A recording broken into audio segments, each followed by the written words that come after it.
Good afternoon mga ka-kitchen! GHENG Kitchen's vlog here. Yes, today I'll be cooking a creamy beef with vegetables this time. Yes, my kids are requesting again the creamy beef. Oh, especially my little man. Eto siya, nandito siya sa aking tabi and nagtatamsak siya, thumbs up. Kasi nga, excited siya dahil siya yung nagre-request nito. But now, it has a twist again kasi gusto ko nga, di ba sabi ko sa inyo, on my previous vlogs that I wanted my kids to eat vegetables para masanay-sanay sila na kumakain ng veggies. Right, Mark? Do you like veggies? Yeah. Kaya yan, sasamahan ako ng aking little man na magluto ng creamy beef with veggies. Come on, guys. Join us. Oh, he's telling Mom, can I help you? Are you going to help me? Yes. Yes, ayan. Tingnan nyo, may hair clip yung hair niya sa bangs kasi nga pumupunta-punta sa mata niya yung yung buhok niya. So yung ate nilagyan niya ng hairpin para hindi siya naduduling lalo. So guys, tara samahan niyo kami magluto ng aming what's our dish for today? With veggies. Okay. Come on, let's start now.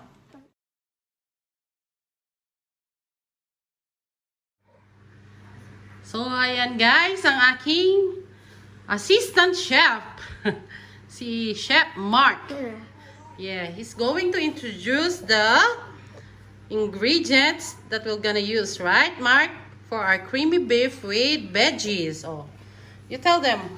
Oh, carrots, Potato. oh, and then, Capsicum.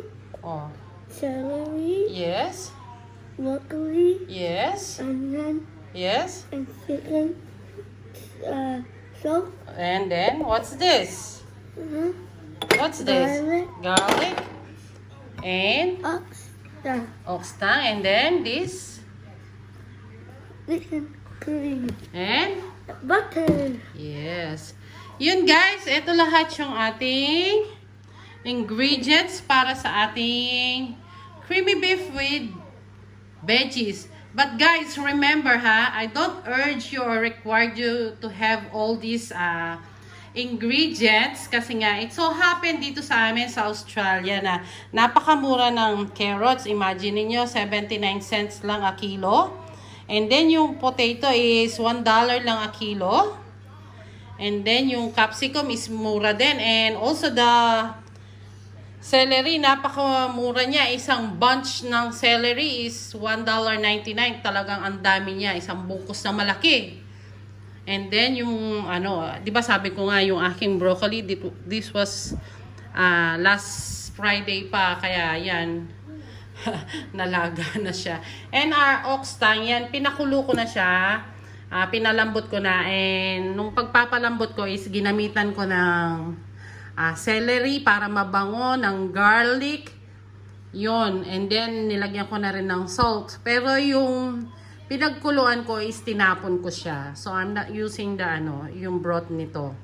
I'll be using this creamy lang. Chicken cream. So guys, samahan nyo kami ng aking little man. So ang uunahin natin is yung potato. Remember guys baka sabihin nyo napakadami kong nilalagay na mga veggies. It's just so happen na mura lang talaga dito. And yun nga, yung objective ko is yung gusto ko masanay yung mga kiddos ko na kumakain ng vegetable. So ang uunahin natin is yung ating potato. Dahil nga malambot na yung ating ox tongue. So, ang mangyayari nito is, ipapry muna natin yung potato kasi matagal ngang lumambot tong potato na to. So, piprituhin na muna natin. So, yun. Ito, meron na akong nakahit na pan, wok dito na meron ng oil. So, uunahin natin yung ating potato. So, let's start now. Yan, guys. Nilagay ko na yung ating potato sa ating wok. Fry muna natin siya para hindi matagal. Oh, You do it. What? You mix it. Careful. Okay. Sunod natin i-fry itong ating carrots habang pinapaluto natin yung potato, isabay na natin tong carrots para pag naluto na yung potato, sabay na nating hanguin, no. Ganyan lang guys yung ginagawa ko. Kasi nga ayoko nang ma-overcook yung mga veggies natin, di ba?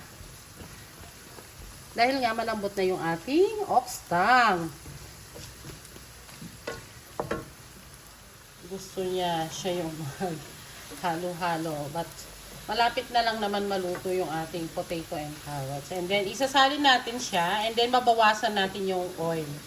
So, pwede na yan. Patayin muna natin yung ating fire para hanguin natin yung ating carrots and potatoes. Wow, wait, stop. Binawasan ko na ang ating oil, and then nilagay ko na yung ating butter.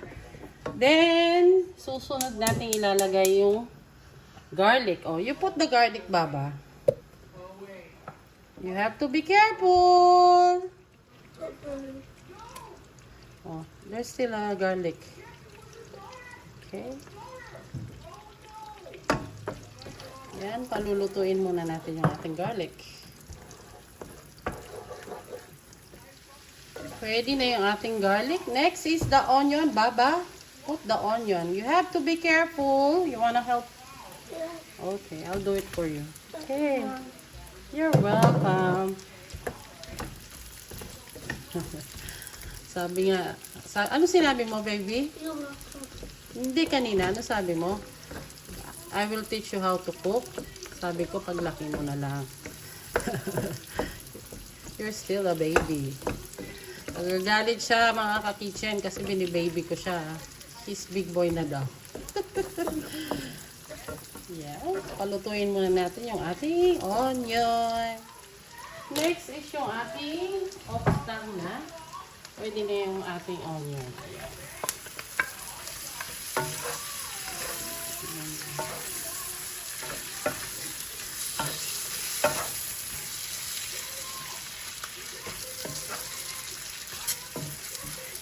So, tatakpan lang natin guys para as usual, yung lagi ko sinasabi, may extract yung yung juice ng ating pasta.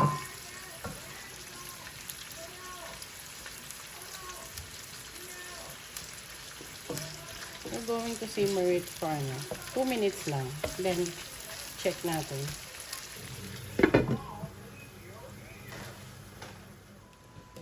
Silipin na natin anong itsura niyan. Ang bango niya, mga ka-kitchen, talagang amoy na amoy mo yung butter. So, yan. So, pwede na natin isunod na ilagay yung ating chicken cream.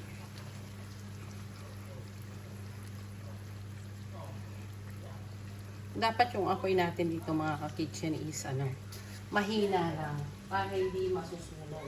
Alam nyo naman, pag butter, saka chicken, ay saka mga cream, mabilis masunog. So, kailangan yung ating apoy is low fire. So, sayang itong ating chicken cream sa bottle. Linagyan ko siya ng konting fresh milk para merong konting sabaw yung ating oxtang. Yes, guys.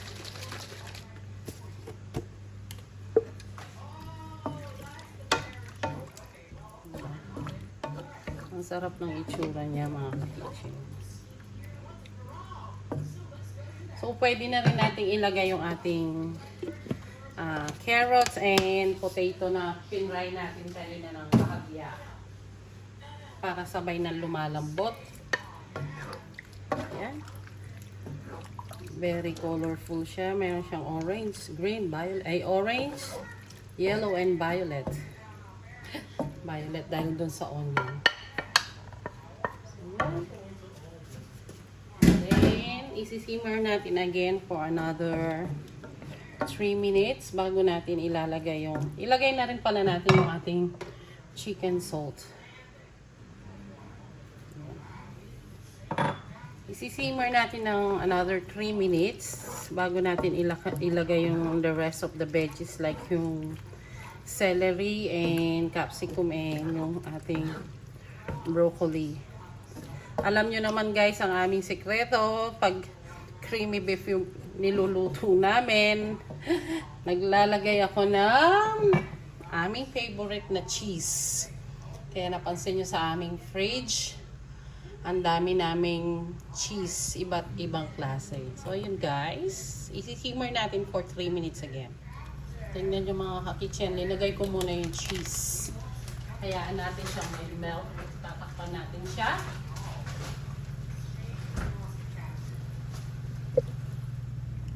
Silipin natin siya ulit. Oh my gosh. Tingnan nyo naman. Kabango. Wow. Tingnan nyo guys. Oh, lumalapot na siya. Ayan. Kasarap. Amoy cheese. Amoy butter. Talaga naman yung aking mga kiddos nito is mag-e-enjoy. Tikman nga natin kung ano yung lasa niya. Remember guys, pag naglalagay kayo ng cheese, hindi nyo kailangan na damihan ng asin kasi nga nagdadagdag ng alat yung cheese. Kaya konti lang dapat ang nilalagay. Tansyahan nyo lang. Yum! Come on, Mark! You taste it! Just tell me when it's good or not. Oh. Patigim natin sa aking little man.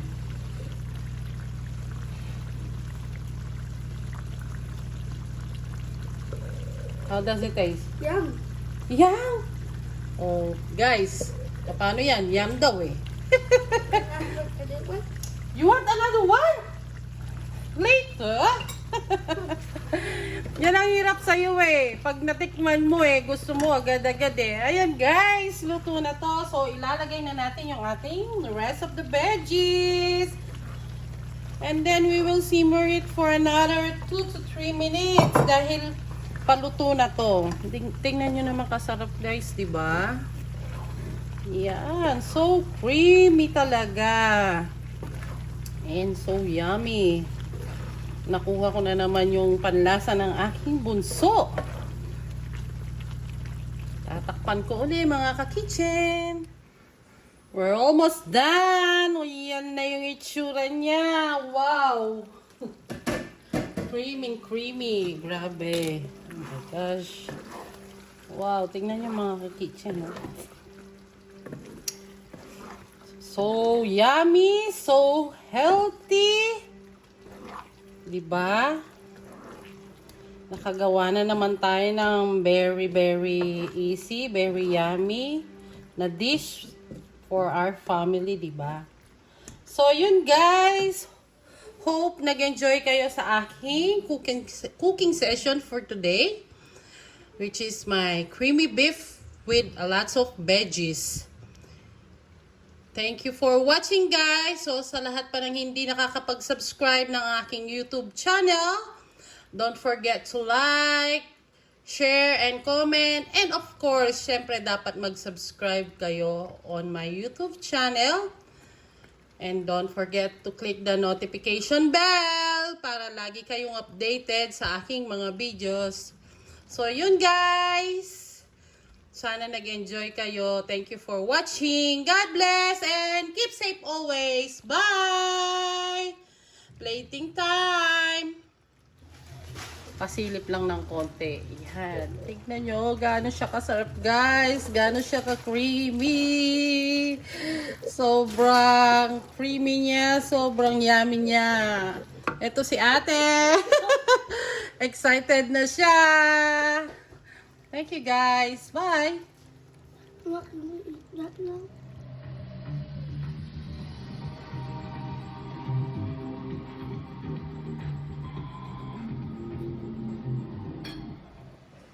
Tikman daw ng aking baba. It's too hot, baby. You have to blow it first. How does it taste? Good. You like it? Yes. Really? Yes. Is it yum? Yes. How will you rate mommy? 5. 5? Oh, Oh, no. Or 10. Oh, 10. I thought it's 5. It's just only a passing grade. But how about you, ate? How will you rate mommy? 11. Oh my God, 11. What about you, Baba? How will you rate mommy? 100. Oh, thanks. So yun, guys. Thank you for watching. Kids loves it so much. Highly recommended ba, baby? Opo. Okay. Thank you, Baba. Thank you, ate. You say bye-bye na. Bye.